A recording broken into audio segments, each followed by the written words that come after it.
Hey mama, if you're listening to this, you might be carrying a secret that feels too heavy to speak out loud.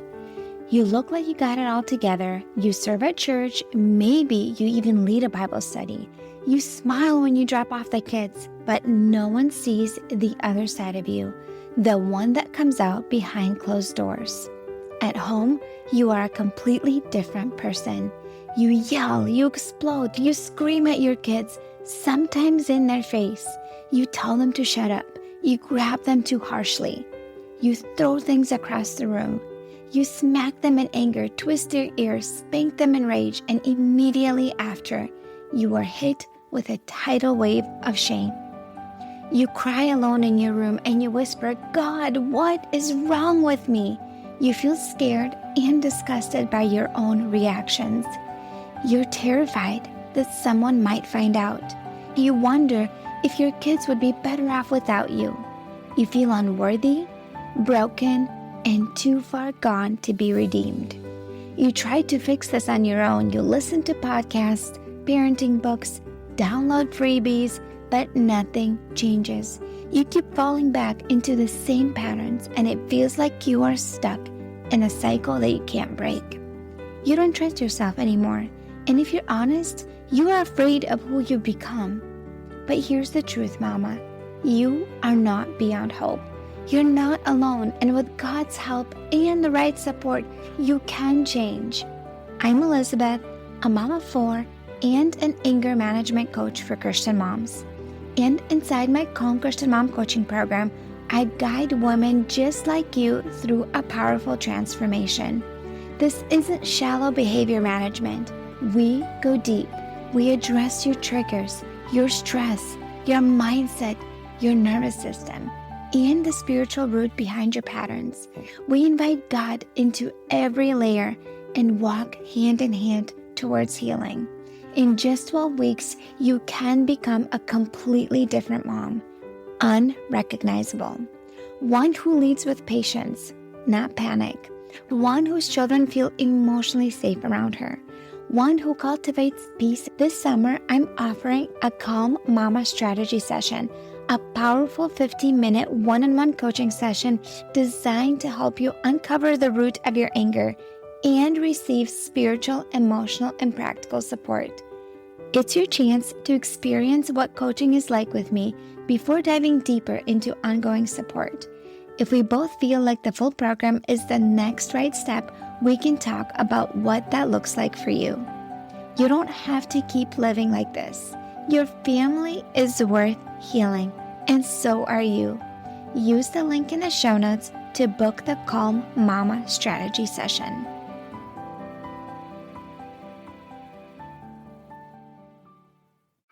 Do you feel overwhelmed by clutter?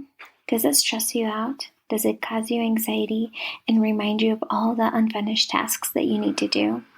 I definitely can tell you for sure that when my house is cluttered, when I have messes everywhere, when I have piles of things sitting, that contributes to me feeling more triggered with my kids.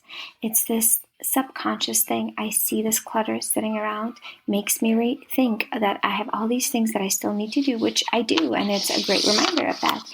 And that leads me to feeling triggered with my kids. It makes me feel like my mind is cluttered because your physical environment really impacts your internal environment. And in this podcast episode, you get to meet Emily, who is a decluttering coach. And this is what she specializes in. She is a Christian. She's a believer. We talk about what does the Bible say about clutter. We speak about what to do to get your family on board with decluttering. What do studies say? How clutter affects us and our decision making and our overwhelm. This is going to be such a wonderful episode. She also gives us really practical ways to start decluttering, to make it less overwhelming, to make it simple and easy. And so I want you to welcome Emily to the podcast and enjoy this episode. I have a special guest for us today, Emily, and she is a decluttering coach for moms. And I would love for her to kind of share with us. One thing first is, what have you been loving, Emily? And then we'll go into our interview. Okay. Well, thank you so much for having me. I'm very excited to be here. The thing that I am loving right now is sleep.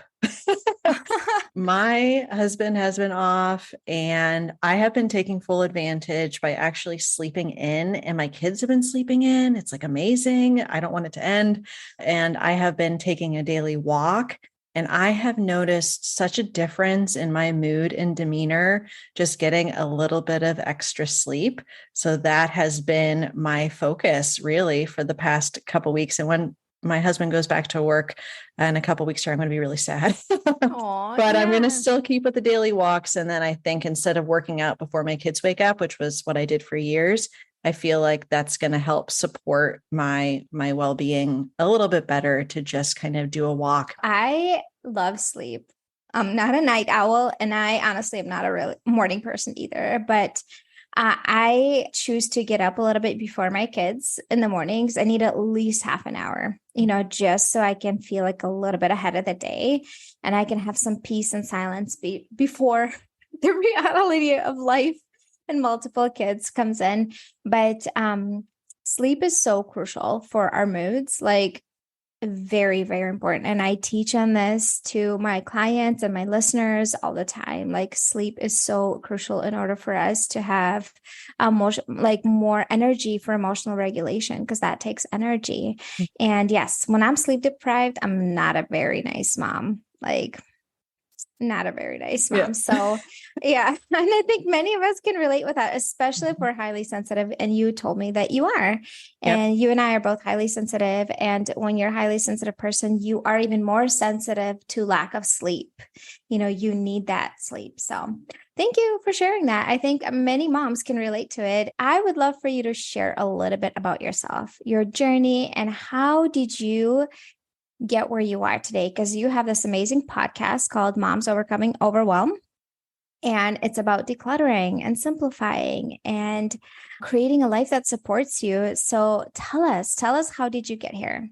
Sure. So back in 2014, my husband and I actually got married in 2008. So we had been married for a while, knew that we wanted to have kids, and unfortunately had a miscarriage in 2013. So we knew that it was possible to get pregnant. But what we didn't realize at the time was that we had something called unexplained infertility, which is pretty much there's nothing physically wrong with you. You're just having trouble conceiving. And so at that time, I was working full time. I was very overwhelmed, even though I feel like overwhelm as a mom is something completely different. But I was sort of the chronic people pleaser, saying yes to all the commitments and obligations and so forth. And then I was like, well, if I feel in my heart of hearts that God has designed me to be a mom, and that is what I want more than anything, I need to be able to make that physical space in my home, emotional space, the calendar space, everything in order to conceive, in order to have that, margin to be able to be successful on this journey. And so I actually found out about minimalism and decluttering at that time. And the light bulb kind of went off like, oh, there is a way that I don't have to kind of buy into the more is better kind of consumerist culture. And I can actually start removing the things that aren't serving me, whether that be the physical things, the commitments, the emotional toll of, going through in vitro fertilization, which is what we ended up doing, where you have a pretty rigid protocol of, blood work and injections and everything like that. So I was able to start on that journey, focus on what actually mattered. We were luckily able to conceive my oldest via IVF. And then God said, wow, Emily, you're doing so great. We're going to do 2 under 2, one that you weren't expecting. So we call my youngest our free baby. I don't, say that to him. But when he's a little bit older, we'll probably joke about that. But then it was dealing with 2 under 2, which we weren't expecting. And I dealt with a lot of decision fatigue. I had postpartum anxiety, and that foundation of being able to declutter and simplify really helped me get through that phase of motherhood, which was really hard. And it's continuing to serve me now. So now I'm with the podcast. I'm helping other moms who have being overwhelmed by their clutter or just their, emotional clutter, or like us, Elizabeth, we're, highly sensitive people. And they just know that in order to be the moms that they feel like they're called to be, that something needs to change. So I help them with decluttering, as I like to say, their homes, heads, and hearts. So yeah, that's kind of how I got here. Thank you for sharing your story, because I think I relate to some of it in the sense that, so when I got on the decluttering journey myself, I already had 3 kids. I heard about decluttering through a friend of mine shared a podcast called The Purpose Show with Ali Casaza. That's where I heard about decluttering. And so I did not invest into Uncluttered Home. I felt like her free resources were able to help me enough. I got motivated enough with the free resources, and my house had clutter, but it was not insane. And so, but I noticed such freedom and light when you get rid of stuff. Like, the physical stuff, the crazy amount how it affects you mentally and emotionally, it was just insane. Like, I remember getting rid of kids' toys in their room. They just had a ton of bigger toys too, and then getting rid of that, and they weren't even playing with it. And seeing the clear space in the house, just like, it felt like a breath of fresh air, like for real. I'm like, I could not believe how much it has really impacted me, like mentally, especially, and just like actually starting to enjoy being in the space. And so I just remember the huge impact that it made on me in my life when I was decluttering. And when I was like on that journey, I was just like, go, go, go. I wanted to declutter everything. My husband's like, hold your horses. Don't touch my stuff. Like, I've heard this so many times. Don't touch my stuff. Don't touch my stuff. And I did secretly get rid of some of his things so stuff that I know he hasn't touched in years. And I secretly got rid of it. Within that a month, he would ask about them. How you haven't touched it in years. And now that I got rid of it, somehow, oh, where's that book that my friend gave me? Or I'm looking for that belt. I remember there was like a belt that I got rid of because he wasn't using it. It was years. And he's like, where's that belt? I'm like, I don't know. I can't find it. I didn't want to admit that I got rid of it. And then he would obviously be upset at me. Yep. So we're going to like skip over that part, because I know you teach for women to just start with their own stuff. Okay. So I want to touch on how clutter affects our stress and anxiety, and even like our physical well-being, because that is something that you teach on and you know a lot about. So talk to me about it. And I like to geek out a little bit on the science, which when we talk a little bit later, maybe about our family members, how it's hard to get them on board. I know my husband is a really big research, facts and figures type of guy. So if I'm able to come prepared with some of the science behind this, then he's more likely to kind of accept it, that it's important. So clutter is not just extra stuff. So it's not neutral. It affects what I call our most precious resources, which is our time, our energy, focus, attention, our health. And our brain, when we look around, so think about like your kitchen, for example, and you're looking around your kitchen and everything you see on the counters and the sink typically is something that we as moms feel responsible for. I need to put that away. I need to put that in the dishwasher. That needs to be signed. I need to do that. And so our brain sees it as undone tasks. So when you have ADHD, which I know you talk sometimes about, or even if you're a highly sensitive person, you are impacted by what's in your visual field. It is actually visual stimulus overwhelm to have clutter around you. So there's a couple studies I want to mention. The first specifically about clutter and stress and anxiety.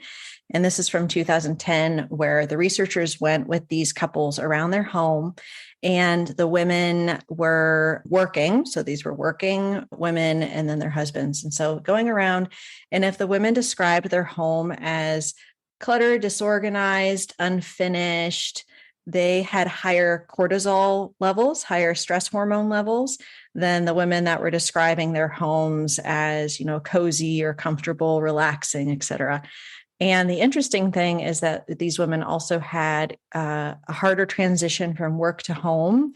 They had greater fatigue. They had more difficulty in their relationships. And also, the men did not experience the same rise in cortisol levels, which all the moms are like nodding their heads because I have very rarely ever met a mom or a woman that is like, oh, my husband cares more about the clutter than I do. Normally it's the other way around where they almost seem like the men don't see it. And so that was kind of an interesting study, just showing that, yes, you're not crazy. Clutter is actually stressing you out. So it's helpful to kind of have some of the science behind it. So that would be kind of the first area. And then I'm going to take a break here and then let you speak. And then we can talk about the physical health and some of those studies as well. You are so right about clutter affecting us mentally and stressing us out, because I can 100% relate when I see stuff piled up on the table or on the counter in the corner. Like, it's like, again, like you said, my brain's like, oh, I have to do this and this and this and this. It's definitely adding to the feeling of overwhelm, because you're seeing all these to-do things that you just need to add to your list. And so when I decluttered our home, and then we moved a year ago from Minnesota to Florida, and that was like another motivation to declutter even more, which I did.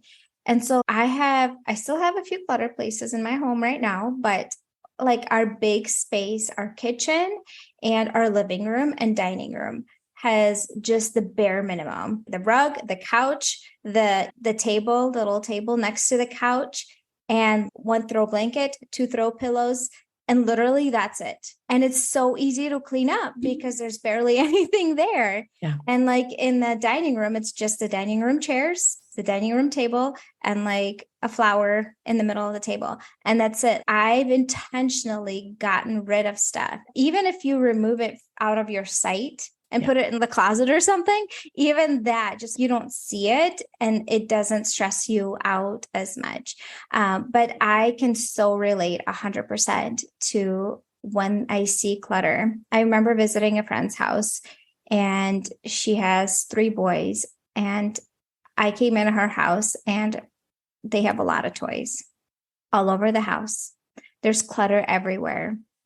And I left feeling overwhelmed. I did not feel relaxed. I wouldn't say anxious, because that's not necessarily what I feel. I feel overwhelmed. I left leaving her home feeling overwhelmed, even though it has nothing to do with my home in my state. So definitely like affects you 100%. I think that even as a start, knowing those surfaces that are kind of like those hot spots of clutter, whether that be the kitchen counter, or for us, it's like the dining room table, and just trying to keep those clear on a daily basis can even help as a very small thing to start with. And when you think of your home, you want it to be a haven. You want it to be the place that you are coming back to where you can get away from the outside world. But if it's more stressful than the outside world, I know women, they'll sit in their cars when they get home. They'll sit there for a couple minutes longer because they just don't want to deal, with what is going to happen when they walk through the door. And just kind of transitioning to the physical health, we talked a lot about sleep and how important that is. Well, one study found that if you're sleeping in a cluttered bedroom, where it's not just for the functions that a bedroom is supposed to have, but you have clothes and you have stuff everywhere, it actually puts you at a higher risk for sleep disturbances and lowers your sleep quality. And we know how foundational sleep is. And the last one, which is kind of funny, but I like sharing it anyway, is that they had women in these messy kitchens and gave them the option between cookies, carrots, and crackers. What do you think that they picked, Elizabeth? Probably cookies. Yeah, they did. They picked the cookies because they're in a stressful environment. And if my kitchen ever gets cluttered and it's like 4:30, I'm like, yes, I would love to have some of the kids' random snacks, because you feel that overwhelm and that stress. So it does have an impact on some of these other aspects of our physical health, our sleep, and what we eat. So like I said, it's not neutral. and it is impacting us as well as our kids, since our kids are such sensory beings. So think about the sensory overload that we experience. It's going to be even more so for our kids. So if they do the dump and go with their toys, they just dump it out, move to the next thing, dump it out, move to the next thing. And we as parents go, oh, they must be bored. They're not bored. They have too much. And so if you're able to reduce that, then it's less sensory overwhelm for them. So it affects our health and also the health of our kids.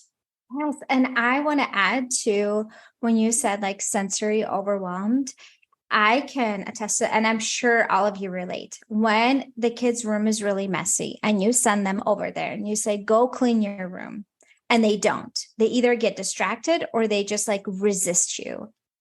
We oftentimes, especially growing up as a Christian and a believer, it's like, you're disobedient. I'm going to go spank you and make you go clean your room. Have you thought about the idea? Maybe your child is just literally overwhelmed. Yeah. They don't even know where to start. They walk into that room and everything feels so messy and chaotic. It's so hard to start. Just like if I send you right now to a crazy, messy garage and I say, go clean that, you will walk in there, unless you're like a decluttering coach, maybe feel differently, but you'll walk in there and you feel overwhelmed and you're like, I don't even know where to start. Yeah. This is so much. This is so messy. I just want to avoid it. So I'm going to do everything I can to avoid it. Cause I relate to that. Like even yesterday, okay, funny story, like our garbage disposal got stuck and it needed to be fixed. My husband needed to look at a tool. I have like a clutter cut crutch in my house. It's on top of my washing and dryer. I have like a counter there and there's a bunch of crap on there. It's just sitting there. I'm like, I don't want to do it because I know it's going to take me a long time, which it probably won't take as long as I think, but it's a year. It's like a year I've been avoiding it. And so my husband's like, where's that tool? I can't find it. And I said, it's probably in that pile of stuff on top of the washer and dryer. He's like, why is it so messy here? I'm like, because it's so overwhelming to just start it. It just looks so messy and I just want to avoid it. And I just don't even want to start it. And so I have parts of my house that look pretty nice and clean. And then I have parts of my house that don't. And because I can close the door most of the time and not see it, it's not a big deal. It doesn't seem that, but it's now talking to you today. I'm like, okay, you can do it. I will tackle this week. You need to like text me and keep me accountable. I will. Did you do this? I will. And I will say in my Facebook group, we do decluttering challenges, 15 minutes a day. I want you to just get in the habit and know that you can be accountable to someone. And I'm going to be like, yes, you got moldy food out of your fridge for 15 minutes. That counts. Like it all counts. And it feels so good. And it feels so good. So I am here for the small incremental progress, and I will totally text you and totally cheer you on. I'm all for it. Oh, thank you. Okay. So as a Christian and as a believer, oftentimes things like this and topics like this are looked down upon and be like, oh, it's just so vain. We need to focus on the spiritual aspect of our lives. And that's kind of the mentality I grew up in. Everything was so over spiritualized. And even the church that my husband and I attended in Minnesota for many years, it was an American church. I grew up in a Russian Slavic church, and then we went to an American church. A lot of things were really spiritualized, and the practical everyday things were not really talked about. And then even if they were, it was just brushed off pretty quickly. But I quickly realized that I really need the practical implementation. I always wondered, well, what does the Bible say about stuff like this? Now that I'm getting older and I know that there's our spiritual, mental, emotional, and physical aspects of us, it's not just one, right? It's not just a spiritual aspect of us. So what do you believe the Bible says to us about clutter, and speak on that? Tell me. I will be happy to do so. And I would say that until recently, I hadn't really explored the concept of this, but I've been doing a daily Bible reading plan. And one of the verses that I go back to time and time again, John 10:10, which many may be familiar with, but the thief comes only to steal and kill and destroy. I come that they may have life and have it abundantly. So this concept of abundance versus scarcity mentality and how that plays into clutter. So people will laugh at me sometimes when I say you need to have an abundance mentality. And they're like, well, I have an abundance. I have an abundance of stuff. So isn't that the same thing? I'm like, no, it's not the same thing. When we recognize who and whose we are as children of God, that is where our identity and our security is coming from. So our identity and security are not coming from our stuff. It's not coming from what our stuff says about us. It's not coming from our roles, from our volunteer, activities, from really what anyone else is saying about us. It kind of comparison that we might be looking at what other moms are doing on Instagram and so forth. It's really about the fact that we have intrinsic self-worth. And because we come from that place, we can give what has been generously given to us and have that spirit of gratitude for what we have and generosity to kind of give from what we have. And so when you have a scarcity mentality, you're comparing yourself. You are thinking, okay, I might need this just in case. I might need to use this someday in some potential, your husband, I might wear this belt someday. Meanwhile, he hasn't worn it in a year, right? And so we can't be receiving what God has for us with open hands if we are clutching to our stuff. So I like to think about it that way. That would be kind of the first place in the Bible. Do you want me to pause before I go on to the second one I like to share? Yeah, I keep thinking of the mentality of I'm going to need it one day, that lacking mentality. And I think that also oftentimes comes from our upbringing and childhood, as you probably know. Yeah. I remember when I was on my decluttering journey, I came over to my parents' house, and my parents are both a little bit on the hoarder, and they grew up in the Soviet Union. They didn't have much, and they like to hold on to things. And my dad's mom, my grandma who already passed away, she was an actual hoarder. And so I think my dad is way less than that, but there's a lot of stuff, and there's expired things that were just sitting in their cabinets and that I was like trying to get rid of. And my dad's like, no, don't throw this away. Maybe I'll need it one day. And he would just get really frustrated with me getting rid of stuff that has literally been sitting there for 5 years, all the way in the back in the cabinet. It's expired product that he would never use. And so it was like that lack mentality. What if I'm going to need it one day? And so I remember watching a YouTube channel by Dawn, the Minimal Mom, I think, right? Yep, Minimal Mom. And she's a Christian too, and a believer. She lives in Minnesota. I used to live in Minnesota. And I remember in one of her YouTube videos, she said this one phrase. She's like, over the years, we've gotten rid of about 80% of the stuff that we own. Over those years, there's been only a few times where I had to buy something that I've gotten rid of. And between those two things, it cost me less than $100. It was like a cord and something else. And otherwise you would have been able to like be creative and use substitute or something, use something else or borrow from someone else. But it's that mentality, right? That is holding people back and keeping them stuck in this mode of overwhelm and clutter. Yeah. Oh, definitely. And I would say the other verse that I like to look at, it's similar in that you have to see God as our provider, right? If you're looking at God as being able to provide what we need, then we're not having to hold on to everything just in case, because we know that we're going to be okay. And it's hard coming from childhood where there was not financial security, or there was not security where you didn't know if you would have enough. So I can totally understand that. It is a hard shift to make. But one of the places in the Bible I like to go to for this is in Exodus, where we have Moses, who is explaining to the Israelites what the manna that the God is providing is supposed to be for and how it's supposed to be gathered. It's so when we go to Exodus 16, we're going to go right to actually verse 19. And Moses said to them about the manna, let no one leave any of it over till the morning. But they did not listen to Moses. Some left part of it till the morning, and it bred worms and stank. Okay, so that seems kind of strange, like it bred worms and stank. But what does that have to do with clutter? Well, when we are holding on to that which is not serving us, like I said, it's not neutral. And so if we are amassing more than we need and we're holding on to it, well, I might need this. I might need this extra manna, so I'm going to hold on to it. That's not what God wants for us. He wants us to understand, I'm going to provide to you what you need. Let go of the rest, because otherwise, if we're holding on to it, it is negatively impacting us in the same way that the manna was breeding worms and stinking. So it might be a stretch perhaps, but for me, I think there's a clear connection. And so I like calling it having a manna mindset, which is that God is providing what we need and we do not need to hold on to more in order to have that security. So that's kind of the other verses that I like to look at.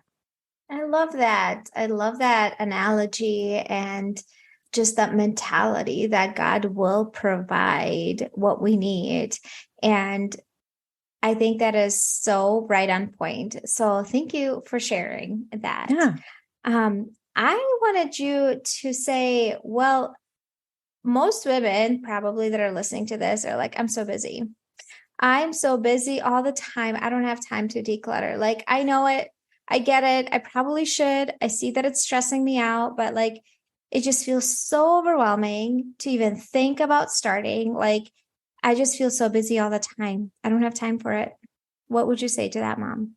Well, I hear from a lot of those moms. And what I say is that let's start in the places that are the easiest. Okay. So the longer that you own something, the more meaning is attached to it.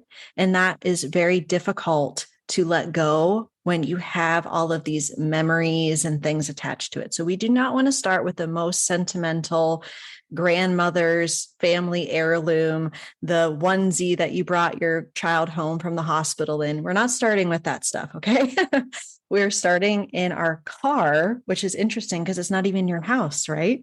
But it's a contained space. Most of what's in there is trash or things that need to be brought back into your home. You can make quick and easy decisions, and then you are starting to flex those decluttering decision-making muscles. And you're like, oh, I can do this. Like, it took me 15 minutes.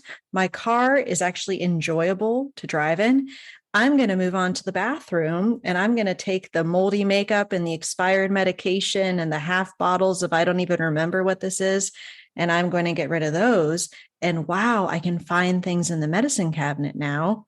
So maybe I'll go to my fridge and I'm going to get rid of those empty containers and the moldy leftovers and whatever. Let's make it easy for ourselves by starting with the places where it's super easy to make those decisions. And most of it is trash or things that are being relocated. Then you can move on to your closet. Then you can move on to some of these harder places. But in my opinion, that's the best way to start getting those small wins so that you have the momentum and the motivation to move forward. I love that.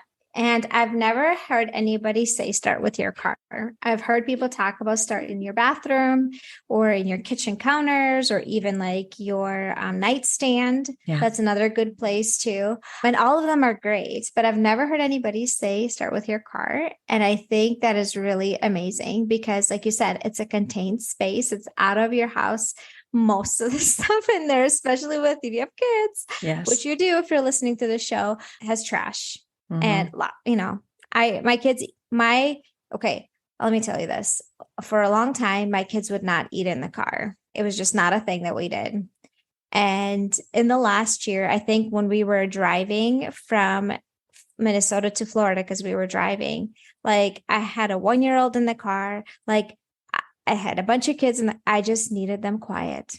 Yep. And then we kind of started this habit of eating in the car, in which creates a lot of wrappers and trash, and it's just all over the car. And so it feels so good to get rid of that stuff. And it will literally take you maybe even 5 minutes, not even that long. And it just feels amazing and rewarding. And it totally motivates you because I'm that type of person. If you give me 5 tasks to do, I always start with the easiest one. Always. So like cooking and kitchen, I don't enjoy cooking. And it's just, I avoid it. But I have to, but I will try to do everything I can to do all the other things around the house except cooking. And then it stresses me out till the end of the day. Just kind of a side thing about me, my personality. But when I have tasks to do, I will always start with the easiest one. And when I do that, it like, you're right. It motivates. Oh, I accomplished. It's like one of those what is it? The Debt Snowball by Dave Ramsey. He Oh, teaches yeah. you like, do the small debt, pay that off first. It gets the momentum going. It Yes. motivates you to keep going. Even though, yes, maybe the biggest clutter place is the one that is driving you nuts the most, but it's so overwhelming to like start it. Mhm. And have you ever tried timing? Does that work? Like setting a Yeah. timer? Yeah, definitely timing. And what I actually recommend to the moms of my group is like my solo episodes are 15 minutes. So just be like, okay, I'm going to listen to one episode. And then as soon as it's done, I'm done. And it's okay. And so if you're starting always in a contained space, so notice I said the car, I said the medicine cabinet. I did not say take every single thing out of your closet. And then 15 minutes later, what do you have? You still have a bunch of stuff all over your bed. And you're like, oh my gosh, what am I going to do? The kids are going to get up from their nap soon. And so you always want to start with kind of a small contained area. And then being able to look at that as a container. And actually, Dana K. White, who has a podcast called A Slob Comes Clean, she is the one where I learned this from, the container concept. You pick a container and then you fill that with the things you use and love first.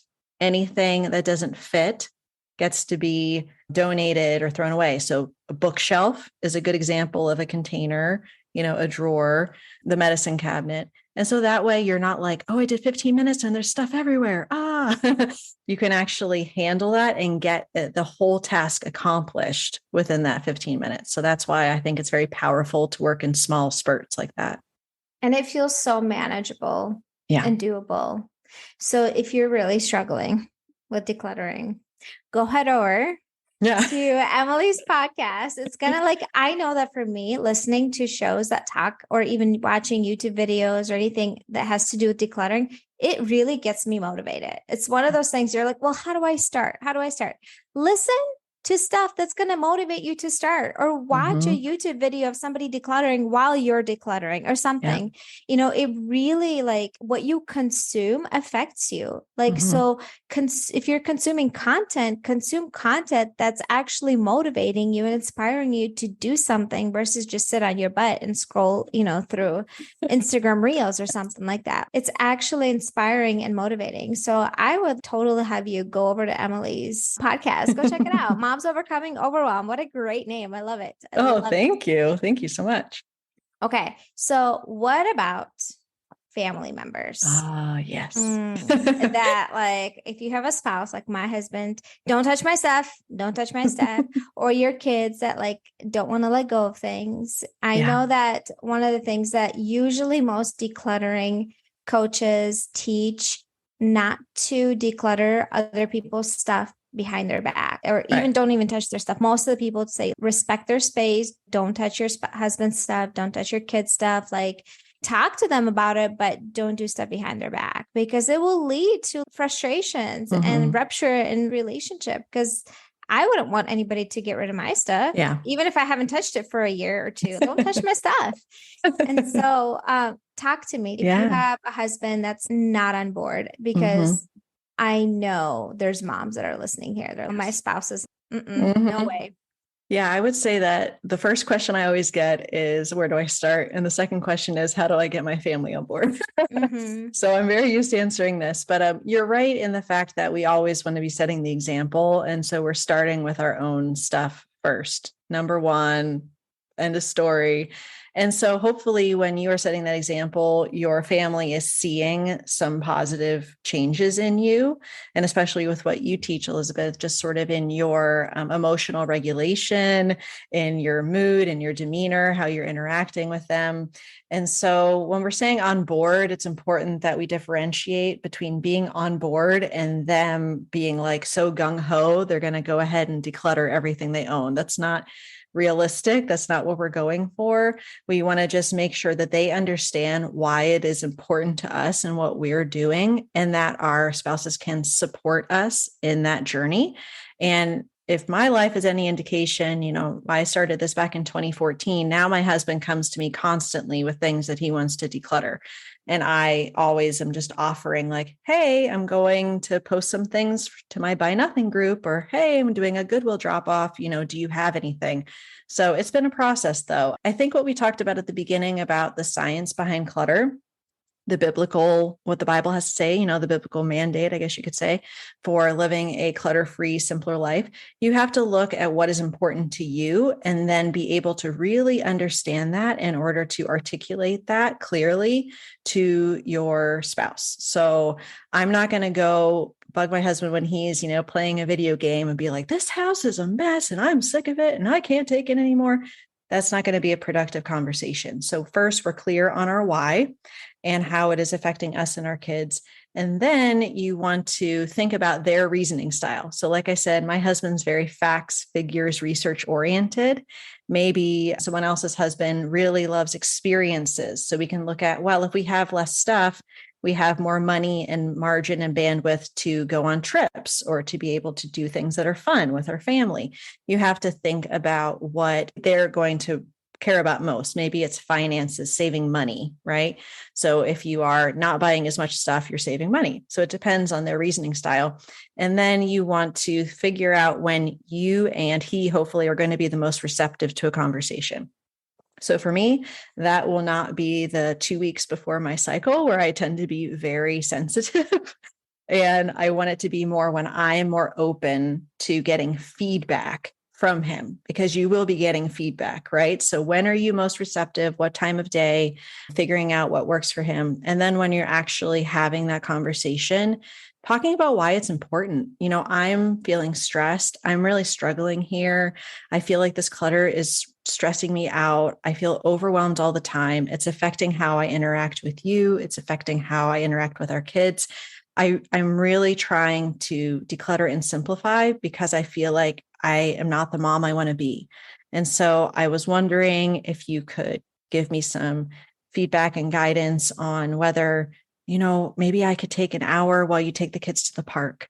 Maybe you have some ideas about how we can have the kids' rooms not be so crazy, because I feel like they can't even find anything in there, Get the feedback from your husband and also really speak to why it's affecting you and your health and why you need help. And if your husband loves you and supports you, then he's going to find a way to help you walk through it.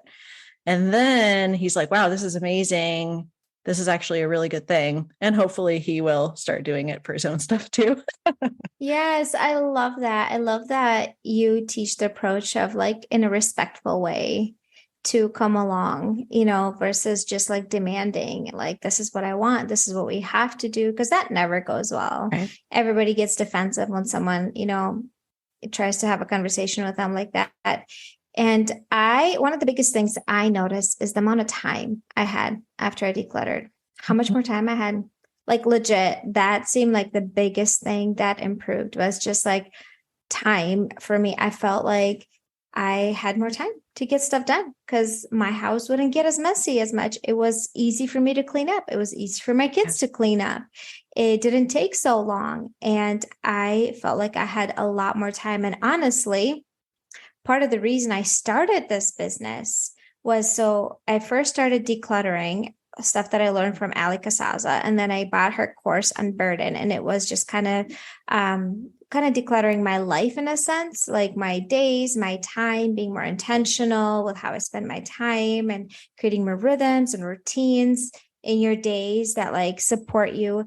And once I started doing that, like I felt like I had so much more time in a day. Like it literally felt like everything was just kind of going on autopilot and everything seemed just like flowing way more easier. And I'm like, okay, now I have like 3 hours a day and it feels like I have nothing to do. That's how I started my business, really. Like it really truly felt like that. And so for some people, maybe it starts with mental stuff and schedule stuff. For me, the beginning was declutter. That's not my areas of expertise. That's definitely something that is contributing to stress for many moms. And I do mention that, but usually I bring in guests like you that talk more about it in depth because that is your specialty and that is what you focus on. So if you're listening to this, mama, and you're struggling with this, reach out to Emily. She's right there. Emily, talk to me a little bit about how you support women and the coaching that you offer. Yeah, of course. So I have a Facebook group, a growing Facebook group, and that is completely free and it's fun because every other week we do these decluttering challenges, which are 15 minutes a day, 5 days a week. And then I do gift cards for Starbucks or free coaching with me and so forth. So that would be if you're like, okay, I just want to get started and kind of get some accountability, that would be a great place to start. And otherwise, the decluttering coaching that I offer is virtual, but also in person. If you are in the Washington, DC metro area, I actually come to your home. We can tackle the playroom, we can tackle the kids' rooms, whatever it may be, and can do that virtually as well. I just helped a friend of mine with her books for her kids. And it was really like, okay, here I am. Let's go ahead, take everything off the shelves. Let's figure out what the container is, start with what you use and love. And she's just been blown away, like you said, with the amount of time that it is saving because her kids are actually using the reading nook. Her baby is playing with the toys and reading, quote unquote, reading the baby books because he can actually get to them. So it's really looking at your space, how it makes sense, and then how you want it to function for you and being able to help you with that. So I can do that in person or over Zoom or whatever you like. I am here to help. Thank you. And tell us a little bit about your podcast too. Oh, of course. Well, as you have so kindly said, it is called Moms Overcoming Overwhelm. And wherever you are listening to this podcast, you can find me. And right now I'm doing one episode a week, but when my youngest starts kindergarten soon, I'm planning to do 2 a week. And I try to keep them short because I know people are like, I don't have time for anything. So try to keep them short, right? But yeah, that's where you can find me. Amazing. Thank you so much for coming on Emotionally Healthy Legacy. It was such a pleasure to chat with you. Yeah, thanks so much for having me. I really hope you enjoyed this podcast episodes, and here are the takeaways from this episode. Clutter raises our overwhelm levels, our stress levels, and our anxiety levels. Studies have proven that.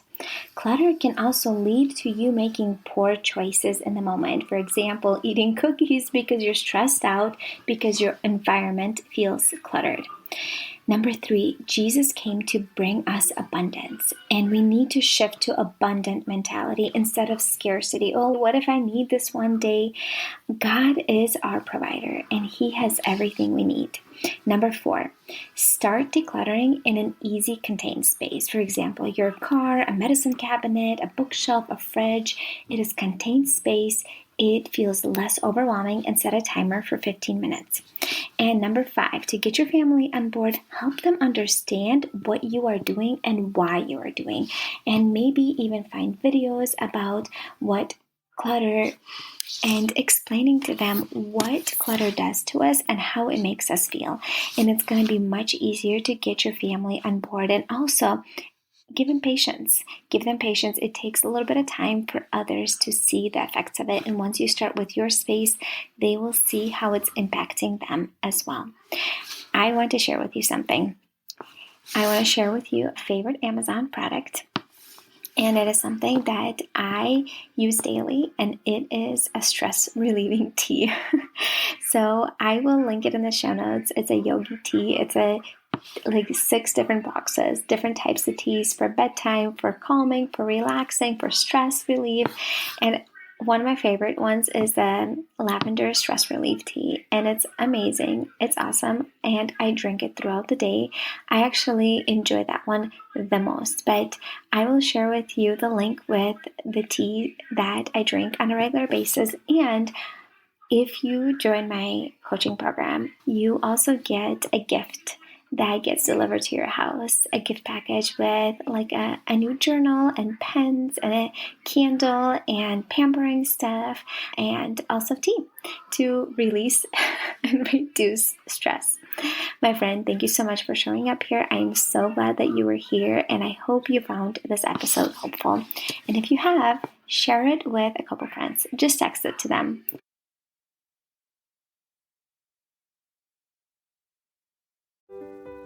Hey mama, do you find yourself snapping over the smallest things, like spilled milk or constant whining, then feeling horrible afterwards? If you're tired of losing your temper and you want to show up with more patience, I have something for you. It's a free training called How to Be More Patient with Your Kids so you're not screaming over spilled milk. Inside, I'll walk you through 10 simple things you can start doing today to become a calmer, more Christ-like mom, even on the hard days. To get it for free, just leave a rating and review on Apple Podcasts and send a screenshot to hello@emotionallyhealthylegacy.com. Or if you'd rather skip the wait, you can grab it right now for just $27. The link is in the show notes. Let's help you become the peaceful, patient mom your kids need.